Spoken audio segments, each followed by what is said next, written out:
la suite du bouquin. Autre grand nom de la biologie de la reproduction à qui l'on doit les premières congélations de Morulae, 1972. Source.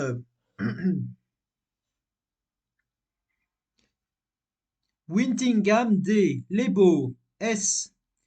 Mazur P. 1972. Survival of mouse embryos frozen to -196 degrés and -269 degrés. Science 178 411-14. Et d'ovocytes de souris 1977. Source. Wintingham DG 1977. Fertilization and development to term of unfertilized mouse oocyte previously stored at -196 degrés C.J. reprod fertile 49 2.89-94. Avec naissance de jeunes, il ouvrait ainsi la voie à la cryoconservation des gamètes et embryons de mammifères. Ce n'est qu'en 1969 que les premières preuves cytologiques de la fécondation in vitro de l'ovocyte humain furent apportées. Source. Identifie Bavister, B.D. Edwards, Régé, Septou, P.C. 1969, Cation of the meat piece until of the spermatozoon during fertilization of human eggs in vitro, J. reprod fertile 22.159-60.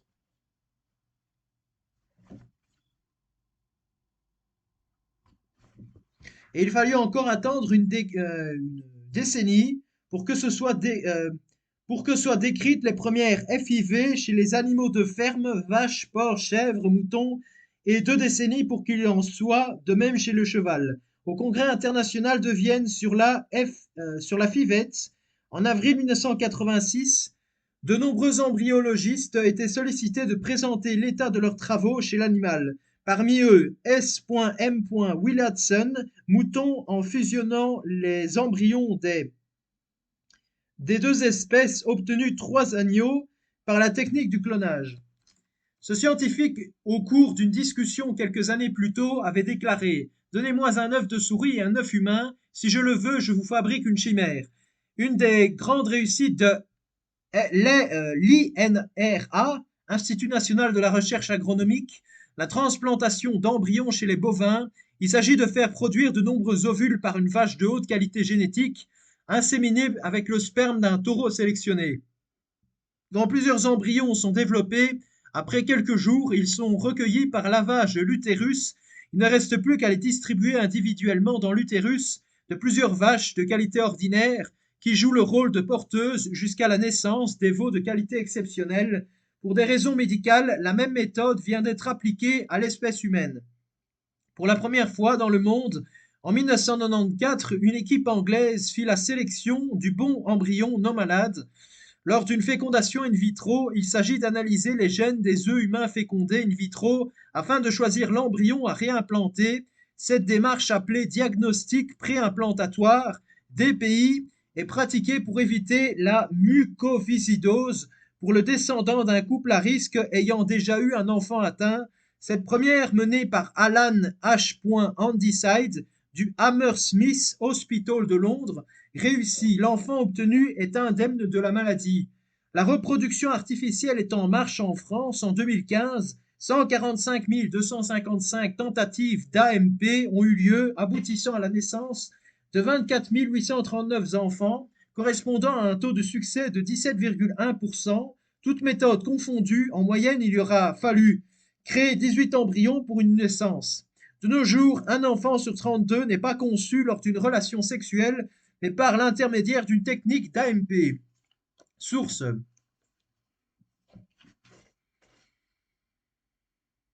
Données de l'Agence de la biomédecine, rapport 1015.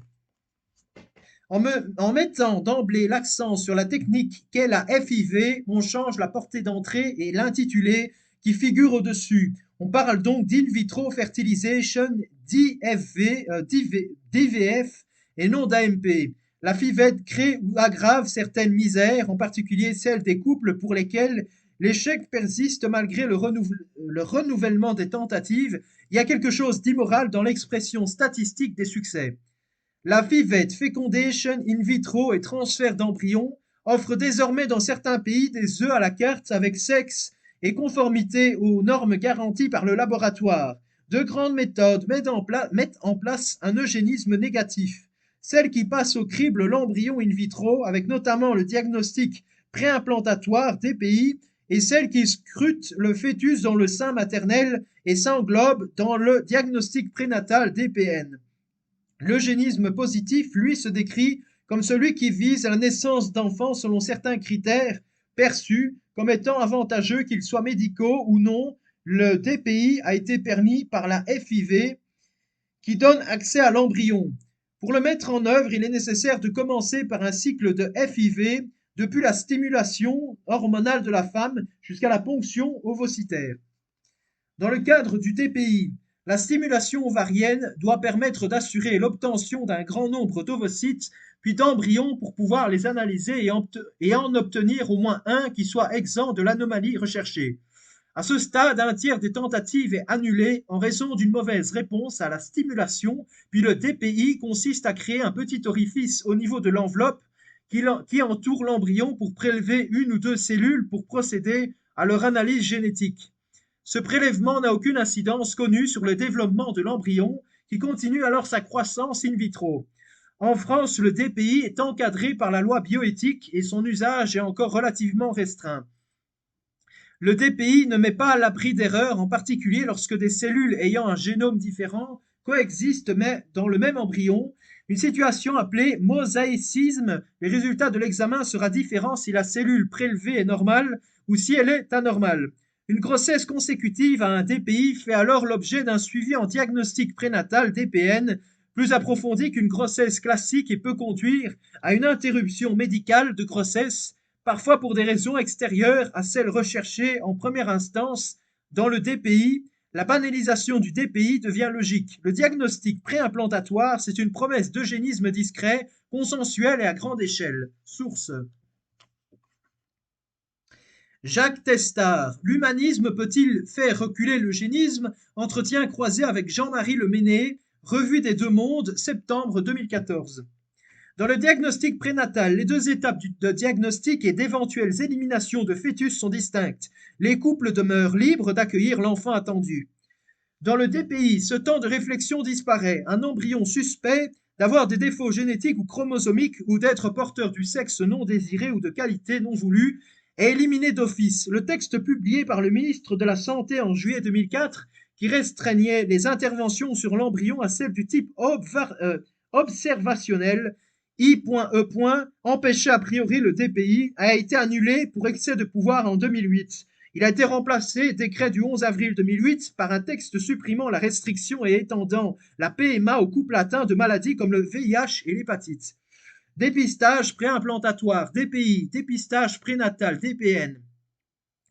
Avec le DPI, la frontière entre les critères jugés désirables, indésirables ou à optimiser est d'ores et déjà poreuse, car cet examen de l'embryon peut s'utiliser dans un spectre d'action large, depuis la recherche de maladies mortelles jusqu'à la sélection du sexe ou de simples critères physiques.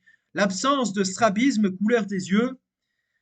Avec les progrès biotechnologiques et les possibilités d'intervenir sur l'ADN des embryons ou des gamètes, ce pont ténu entre ces deux formes d'eugénisme pourra être franchi. Récemment, la tentative de mise en place d'une forme de traçabilité des fœtus trisomiques 21 est venue aggraver psychologiquement la pression exercée sur les couples.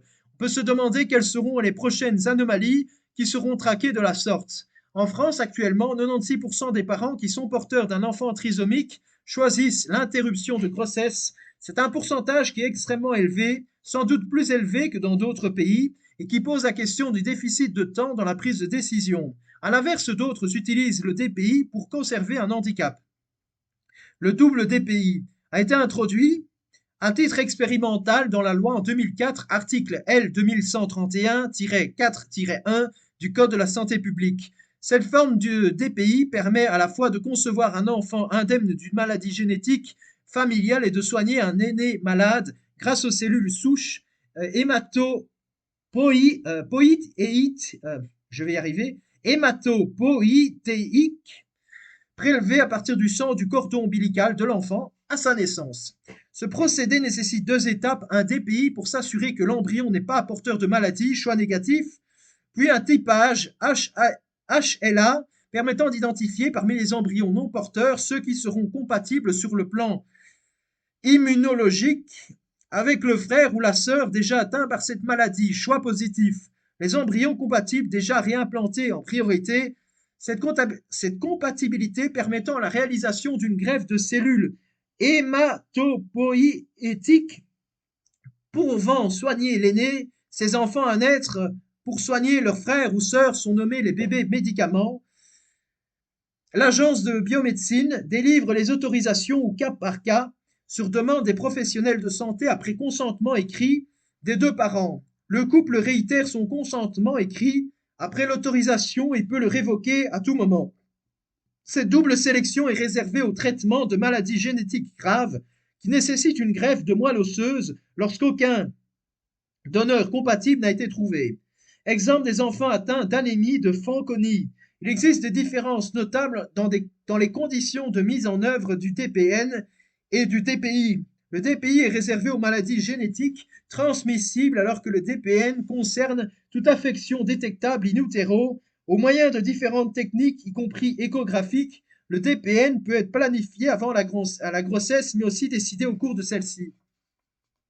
La mise à disposition de nouveaux diagnostics de DPI est de plus en plus rapide.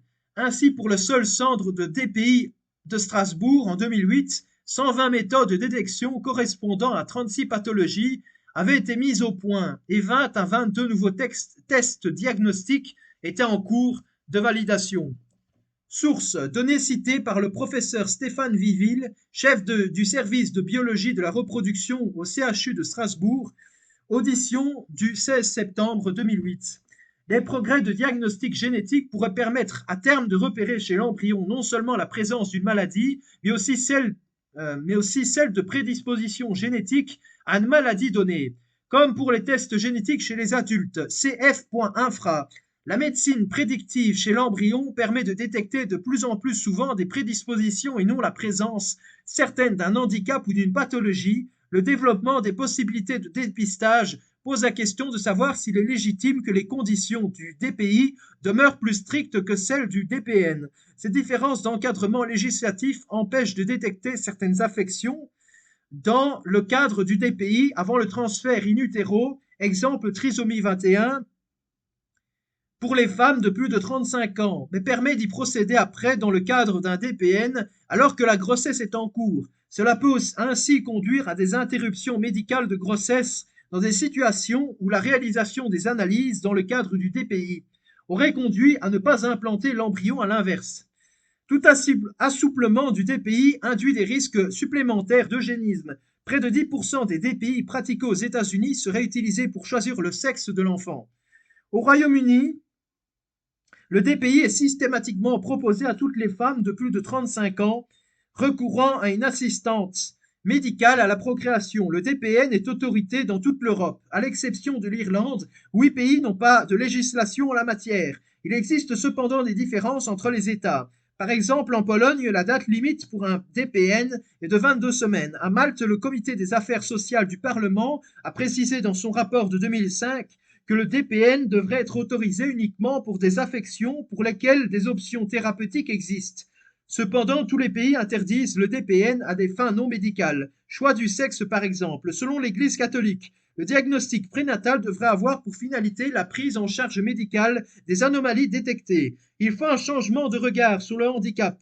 Voilà ce qui est écrit dans Dignitatis Personae. Le diagnostic préimplantatoire est une forme de diagnostic prénatal lié aux techniques d'inséminations artificielles avant leur transfert dans l'utérus. Cette technique est utilisée dans le but d'avoir la certitude de ne pas transférer à la mère que des embryons exempts de tout défaut ou bien des embryons d'un sexe déterminé ou encore dotés de certaines qualités.